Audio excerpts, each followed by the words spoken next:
What's up, YouTube? So today somebody ordered a pound of the 50/50 mixed metal flakes, and I realized I never did a video on the 50/50 mixed flakes. So basically you can pick any two color flakes that we have and we will mix it 50/50 for you, or you can pick two different sizes. You can get 0.004 and 0.008 in the same jar, and we will give you 50/50 of each.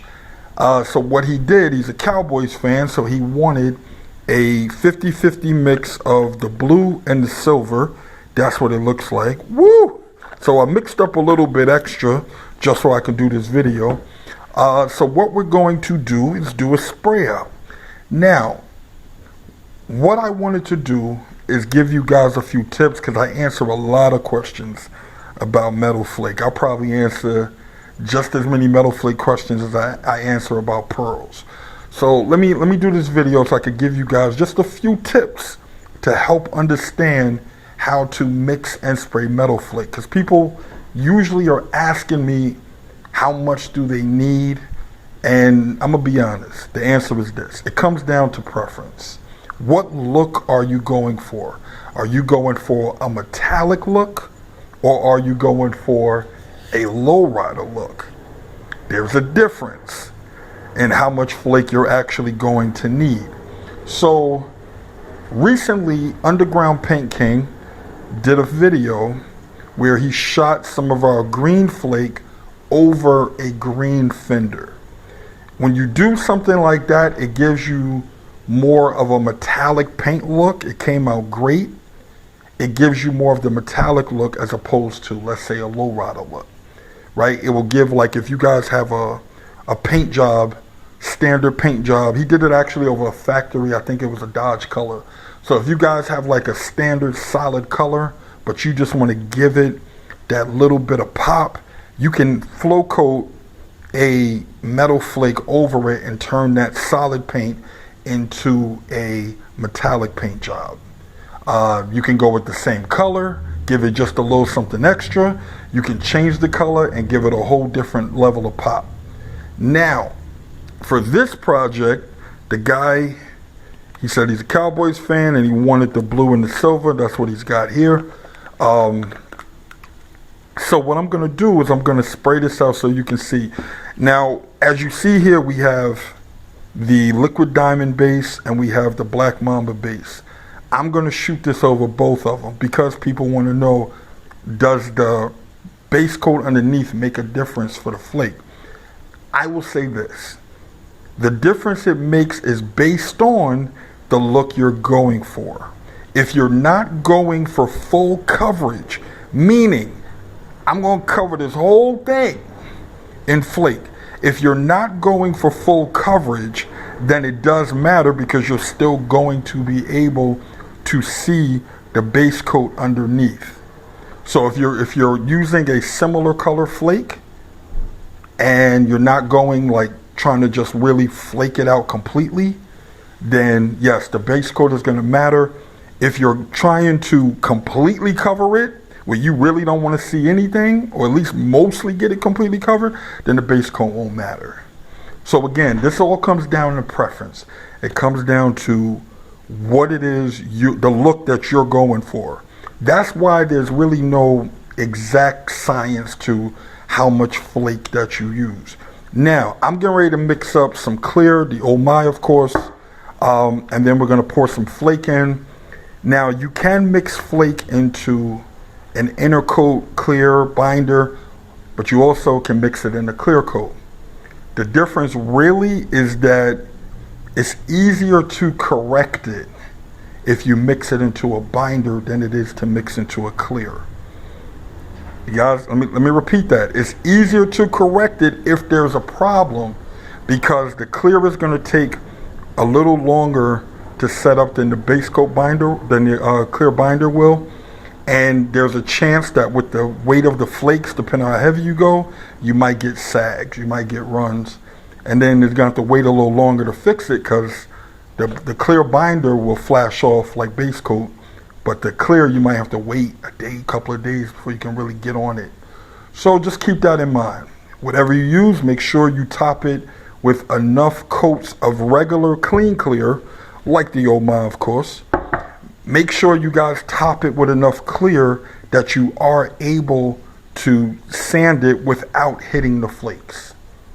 You don't want to hit the flakes when you sand it, so make sure you bury your flakes under enough clear in order to do it. All right, guys, so let me mix up some clear and I will cut you back on. All right, YouTube, I got some clear mixed up and we're getting ready to add the flake. Now, normally, you guys know I usually use the smaller cups whenever I'm doing spray outs, but I'm using a larger cup because I want to make sure you guys can see clearly what I was talking about when I'm saying that it becomes a preference. Now, here's a tip, here's a little trick. Use the stick as your substrate, meaning the stick is representing whatever it is you're about to paint. So in this case, the stick is representing these speed shapes. So when I pour the flake in, I'm going to be looking at the stick to see the coverage, to see if that's what I want this to look like. This is why there is no set amount. This is a matter of preference, right? So what you're going to do, make sure you have your clear, your binder, whatever already mixed up, ready to go. And then you're just going to take the flake, woo, and you're going to sprinkle this flake in. Let's see if we can get you in. Trying to get y'all a good view. All right, and then we're going to pour this in. See? Now as I mix this up, and I pull out the stick, I'm not happy with that. You see? There looks like a lot in the cup. This is where a lot of people make mistake. It looks like there's a lot in the cup, but see, the coverage is not what I want. So what I would do, add some more. Add some more, you two. Hold on, let's try this. See, we're getting better. We're getting better, but not quite where I want it. So we're gonna go a little bit more. See that? We need a little bit more. Pour that in there, stir it up. It's getting there, YouTube.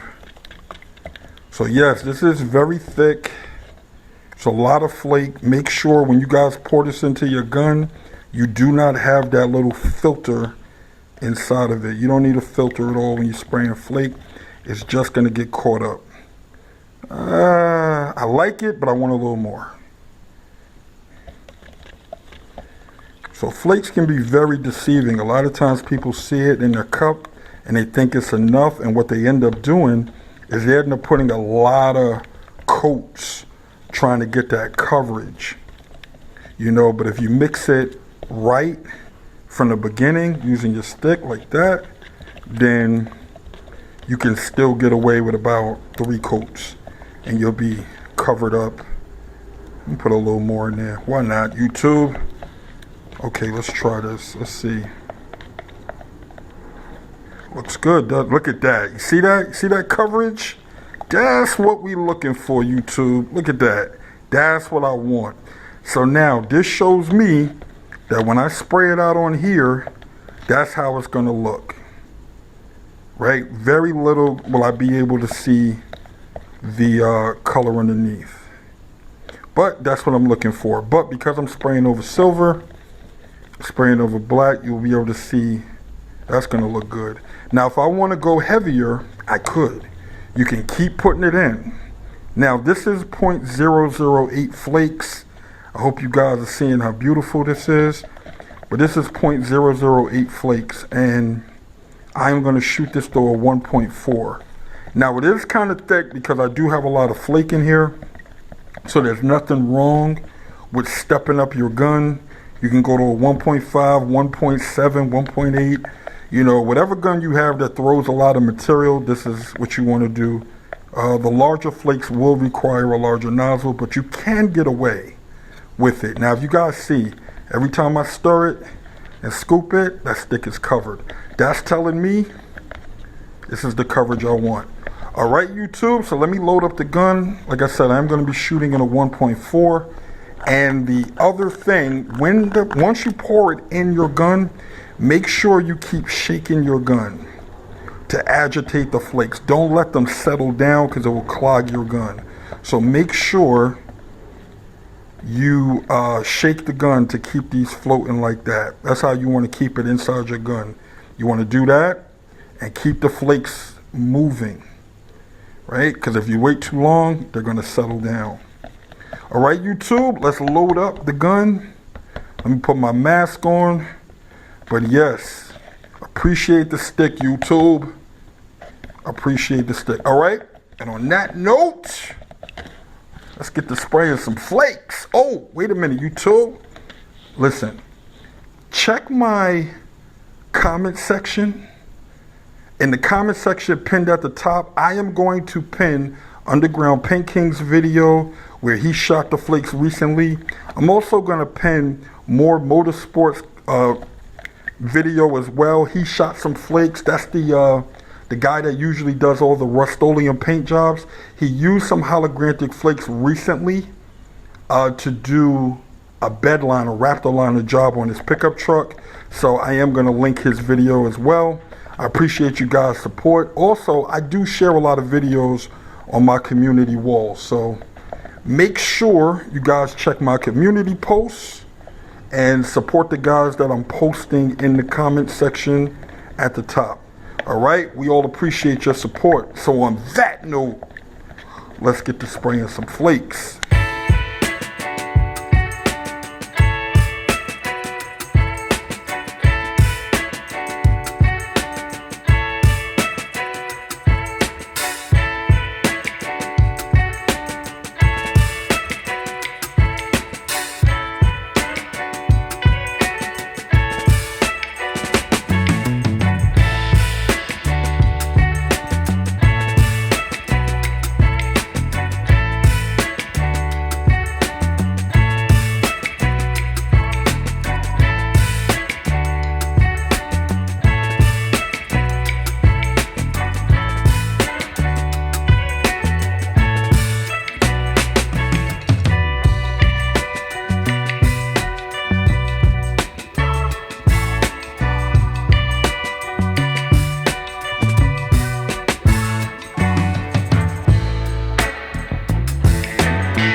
This is after 3 coats of the flakes mixed into the clear, along with about 2 coats of clean clear on top of it. Now, I went a little heavy, so that's why it pulled up there a little bit, but you know, it's fine.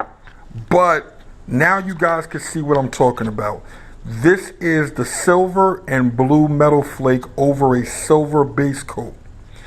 Now, you're probably picking up the blue a little more. I can see both. Maybe you guys can see the silver. But like I said, when you use a similar color flake and base coat, it kind of looks like metallic paint. But when you use a contrasting color like the blue, that's why you can see it better. Now over here, we threw them over a black base, and look at this. This is absolutely gorgeous. This is the silver and blue over a black base coat. Now, that's it. So if you guys want to order flakes, you can always get them at buycustompaint.com, right? We have it. You can get a 50-50 mix. You can get solid color. You can get .004, .008. We have from 2 ounces. This is a 2-ounce jar. We have from 2 ounces all the way up to 2 pounds. This thing is so beautiful. Now, before I leave, let me say this one more time. In the comment section below, you guys are going to see the link for Underground Paint King's video. He shot the green flakes over a green fender, and you'll also see one for James Motorsport Garage where he shot the purple holographic flakes into a Raptor liner paint job on his channel. So I'm going to link those guys below so you guys can check them out. And as always, I appreciate everybody and I appreciate your support, and I'll catch you on the next one.